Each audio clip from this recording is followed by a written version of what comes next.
And so everyone who's ever done that has eventually expanded past the point that their system collapsed. Doesn't matter if it's the Spanish or the Romans or the Brits. Everybody. So the only thing that might work is fiat. And that's all about trust. And in a world that deglobalizes and where agriculture and energy are circumspect at best, there aren't going to be a lot of countries out there that people are willing to trust. And I see, because of that, the United States not just continuing to be the supreme currency, but really being the only one of size that's globally traded. Now, I realize that clashes with like half of the investment theses out there, but most of them are based on the idea that globalization can happen and no one will shoot at each other ever again. And I think we've put a bullet in that theory back on February 22nd pretty thoroughly. From an economic point of view, you're absolutely right. There's not nearly the same trust in the European Central Bank that there is in the U.S. Federal Reserve. There's not nearly as much trust among the American economy, or I'm sorry, among the European economies as there are among the American states. There's certainly not as much interest in the wider world in using the euro versus the dollar.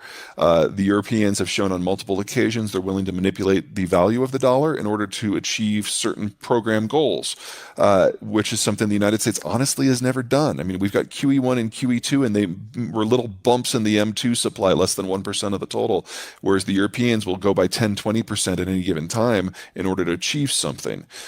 From an economic point of view, it doesn't work, especially if we're moving into a world where Europe is one of the most advanced aging societies ever and just doesn't have consumers.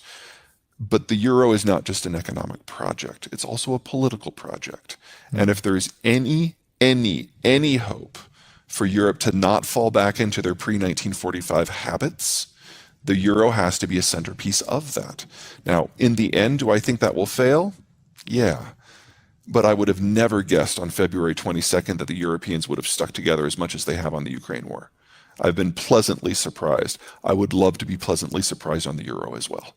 Crypto can only work if it has regular interfaces with the real economy and it's liquid in an exchange, and it's neither of those things. Also, it can't be a currency per se because no one's in control of the money supply. Bitcoin's probably the worst example of what might theoretically work because supposedly it's available in limited volume. But no, I see no potential there. I don't see it serving a need. I don't see it having a use. It's definitely not a store of value or a medium of exchange. Now, does that mean that there is something out there that could serve all those roles? Well, yeah, we call it gold. Limited in supply.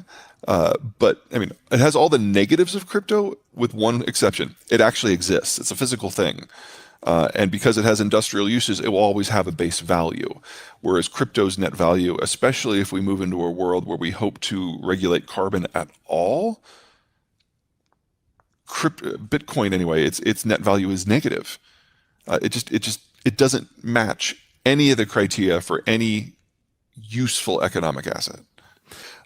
We've got plenty of methods for containing floods. I mean, the Dutch are obviously the world class at that.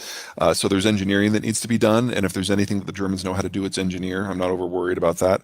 My concern is when you're making a forecast based on climate change is that our data sucks. Do we know the world is heating up? Yes. Do we know that warmer air holds more water and so can make bigger storms? Yes. I mean, that's not really disputed. But if you want to say what that means for a specific town, now you're going off the reservation. We do not have data for that. The best example I can point to is here in the United States in the summer of 2021, the city of Portland, which is normally rainy, overcast, and cool, got hotter for a 2-week period than Las Vegas has ever been.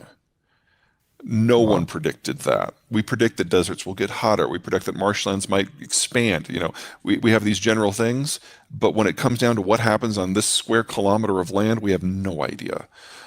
Moving forward, that means we should expect change, but we shouldn't expect that change to be overly predictable at the urban level. So my work with climate change focuses on those grand generalities that we know that have to be true. So you raise an area by 1 degree, what does that mean for agriculture? And it's usually a balance between what you brought up, rivers and water, and temperature. We know that crops generally are fairly temperature hardy. You can raise the temperature up to 10 degrees. and they'll still be there, assuming they get enough water. And so I'm most concerned about the more arid parts of the world, which is where most of our wheat is grown. So humanity's number one crop is actually the one facing the greatest danger. So I really don't know. It, Okay. it strikes me as a little bit too convenient of a pattern personally. But again, this is not where I focus. I focus on deglobalization. I focus on depopulation because we know where this goes. And we know Right. where this has been going since the 1960s. It's just that we're finally reaching the transition period this decade.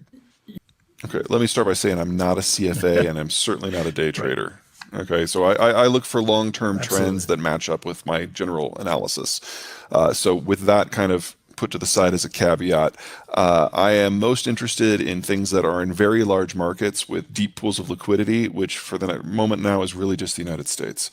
I want products that are energy intensive in their production because in the United States, because of the shale revolution, we have the cheapest oil, the cheapest natural gas, the cheapest electricity. That's a huge competitive advantage, particularly as global supply chains break down.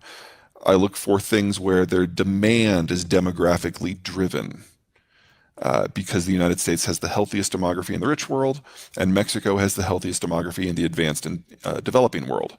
And if the product is exportable, great. Because as supply chains globally break down, but North American ones get stronger, there's an arbitrage opportunity as well. And then, of course, because of the Ukraine war, I'm getting very, very big in the things that we need to make things that are no longer going to be flowing from the Russian system. So that's bauxite and aluminum, that's titanium, steel, pig iron, wheat, nitrogen-based fertilizers, phosphate-based fertilizers. If you can find any of that that is in the Western mold or specifically in an American firm that is not exposed to the former Soviet Union, that's the catch there. They're good. The problem with all of this is that it doesn't match the investment theses that have been coming out in this capital rich period where anyone can throw money at anything and it'll stick. So, like, if you want to invest in agriculture, for example, it's a global fund, and obviously it touches companies like Bungie that are very heavily invested into Ukraine and Russia, and they're losing everything. So you have to go more specific, and that's a lot more legwork. I would say overall, if you could only take one piece of advice away from this, uh, the period of bottomless supplies of capital are ending, and that means capital is going to become harder to get. And that means we're probably going to have a lot fewer financial professionals. And they're going to have to prove that they offer a value add because high frequency trading doesn't work. Broad index funds don't work. ETFs don't work in this environment. If there's less money available and there's more people who need it, the cost of that capital will rise. And if you are an investor, there's some wonderful opportunities here, but you have got to do your homework. You just can't rely on your CFA to go out and identify a half dozen funds, dump your money in, and then go and do something else. That doesn't work anymore. Yep. Remember when I said we don't have an economic model for where we're moving? We don't have a political model for it either. Now, in the United States and in Mexico, where the change is happening most slowly, we're going to be able to tinker with the existing system for at least another 30 years. But in Europe and East Asia, where it's in collapse now, they're going to have to figure out a new way to do all of this. So hopefully those of us who are in North America can look to the Eastern Hemisphere and learn a few things, or even if it's just a few things that we shouldn't do as a try. Uh, my biggest concern moving forward is that every time we've had a clash of economic models, especially when they've been in their infancy and just being developed, we have had conflicts. Uh, the Cold War, the German wars, at their heart, economic theory was there. It wasn't just geography. It wasn't just materials. It was about the role of the state. Well, we now get to do that on a global basis during an energy crisis and a food crisis and a financial crisis. And then I'd get home for the summer and everything was on fire. So it's just that living out in Colorado in the Highlands more matches my work schedule, Sure. and I love it. The thing that worries me the most is food. Um, over the last 70 years, globalization has allowed every agricultural producer to specialize in whatever grows best in their climate. So we now have avocados in North Carolina, and we now have corn in Iowa, and Florida and, I'm sorry, California and Florida are big into orcharding, for example. If you break down the global system, people are going to be more responsible for their own food production. And that means a lot less specialization and bringing wheat back to the core of the production system.